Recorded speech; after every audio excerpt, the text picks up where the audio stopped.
Welcome back. The Prime Minister's ball served a dual purpose, first to wine and dine, and second to raise funds for charitable organizations. On Thursday at the office of the Prime Minister, the lucky organizations were handed their donations by Prime Minister Alan Shasney, with most representatives collecting their checks, calling it miracle money that came just at the right time. Solange Alfred tells us more. A number of charitable organizations gathered at the office of the Prime Minister on May 23rd to receive much-needed donations to aid in their continued valuable efforts.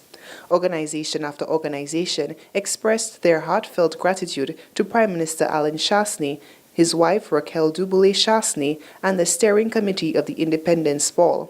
Senior Communication Officer in the Office of the Prime Minister, Nicole MacDonald, revealed the largest donation would be going to the Cornerstone Humanitarian Society. We celebrated our 40th Independence Anniversary celebrations this year, February 22nd, and we had to do things very big.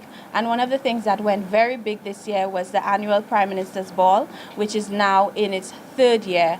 This ball has actually helped several charities over the last few years, and this year we had unprecedented support for the ball. It was phenomenal. Our major recipients will be receiving later on today. There was an emergency, so they could not attend. The Cornerstone Humanitarian Society are receiving from the Prime Minister's Ball $250,000.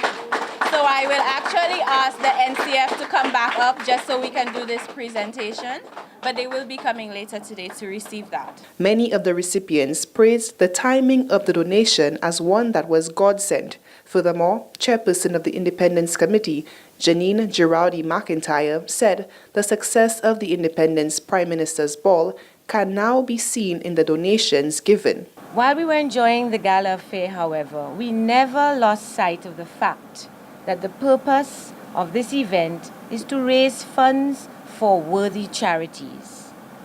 I am overwhelmed that we exceeded all expectations in the amounts raised. But I'm not surprised, because we all know that donors give where they feel confident, and they have confidence in OPM. And so, as chair of the Independence Committee, let me say again, it was indeed a pleasure participating in this process for such worthy causes as yourselves. Congratulations to the recipient charities and organizations. Spend well. Donations ranging from $5,000 all the way up to $200,000 were given to organizations throughout the island, from the Blind Welfare Association, the Marion Home, and the Lady Gordon Opportunity Center, to name a few. Reporting for Hot 7 News, I am Solange Alfred. Representatives from the Ministry of Health and Wellness were recently granted the opportunity to play a significant part towards developing gender equality in health. More from Fennell Neptune. Efforts at strengthening national capacities and advancing gender equality in health were undertaken as the Pan American Health Organization PAHO hosted a workshop recently. The workshop provided participants with the opportunity to conduct a gender analysis in health and to discuss the development and use of a gender and health profile. Gender and Health Advisor of PAHO, Kafi Kuya, says this activity is important as it will allow participants to develop a work plan to ensure national gender and health profile. The way the workshop is designed is that we will look at what are some of the pressing issues with regards to achieving gender equality in health as a part of health equity. Second, having the tools to be able to conduct what are the causes, using data as statistics to appreciate differences and disparities in health.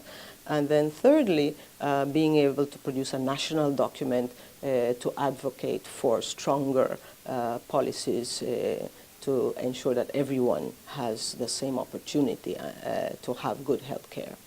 Biostatistician in the Department of Health and Wellness, Phil Leon, says he's very pleased that the workshop will provide them with the knowledge on how the health sector can use gender analysis tools to effectively reduce health inequalities in St. Lucia.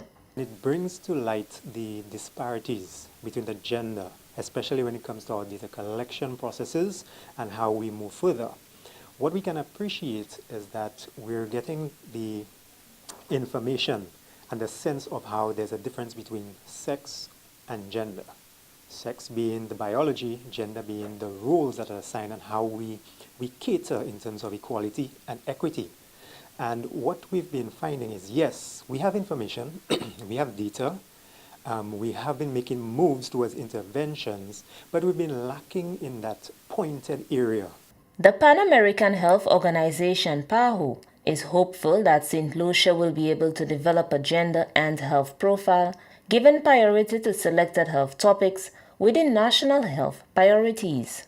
Reporting from the Communications Unit of the Ministry of Health and Wellness, I am Fennel Neptune. Prime Minister Alan Shasney says unemployment figures continue to drop with the government's focused approach on economic drivers. Prime Minister Shasney addressed naysayers who have criticized his governance style as one that is too business-focused. Yet, he says, without this new leadership style, the island's economic upsurge would not be where it is today. Lack of available production leads to unemployment.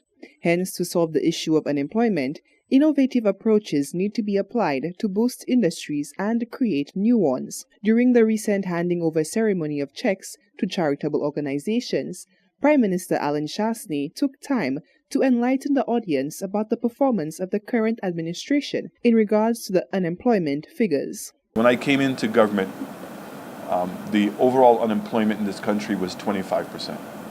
And sadly, the unemployment rate among youth was 44%.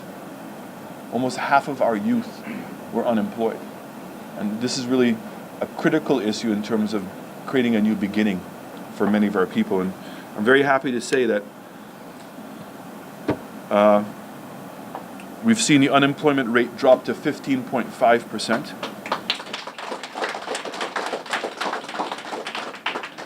And we've seen that the youth unemployment rate has dropped to 25.9%. Attributing this decline in unemployment to the implementation of new economic drivers, Shasney says his business-savvy approach to the island's economy, though many times frowned upon by critics, is the best way to create a surplus in the island, which can lead to a trickle-down to all facets of society. I have long been accused of being not compassionate enough and bringing too many business-type decisions to government.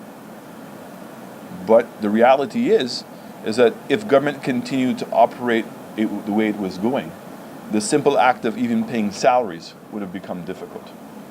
And that we were seeing the fringes of what we were supposed to be doing as a government, whether it be physical in the roads, maintenance of hospitals, maintenance of schools, and more importantly, contributions to the NGOs of our economy, was being depleted. And so therefore we have to be able to build a government in which we collect more revenue than we spend. That's the reality. And so the business practices are to be able to make some of those very tough decisions. The Prime Minister touts the performance of the current administration. However, he explains there is still much work to be done to achieve an ideal situation where unemployment is no longer a heavy burden on the island. And I want to say this, we've not gotten where we want to go, but we're starting to see the trends happen, and that I can tell you that hopefully as younger people and more people are employed and that those wages are going up. And to continue to support that, my government announced that during the budget that we were changing the personal income tax structure, and we raised the threshold of people who had to pay taxes. So previously the threshold was $18,000. Today now, starting in January, the threshold is going to be $23,000. So it means that if people are making $23,000 or less, they pay no income tax on that money. And we're going to continue to try to improve that threshold to make sure that there is a minimum standard of living in this country for every single solution. Shasney says continued efforts to elevate youth employment will be employed to work towards a more economically sustainable St. Lucia. Reporting for Hot 7 News, I am Solaj Alfred. Ahead of the 2019 Atlantic hurricane season, government is being proactive with state preparation to help safeguard life and property of residents. As such, the Department of Infrastructure, Ports and Energy wishes to inform the general public of a scheduled desilting of the Castries River from the Entrepot Bridge in Marshall to Ferrensdairy Bridge, Castries. The desilting works are scheduled for May 25th to the 26th between the hours of 6 a.m. to 6 p.m. Pedestrians and motorists are encouraged to be vigilant and guided by the road signs and cones placed for the public safety. The Department of Infrastructure, Ports and Energy wishes to apologize for any inconveniences which may be caused as a result of the scheduled desilting works. It's now time for the sports news with Solange Alfred, who is filling in for Tennyson Glasgow.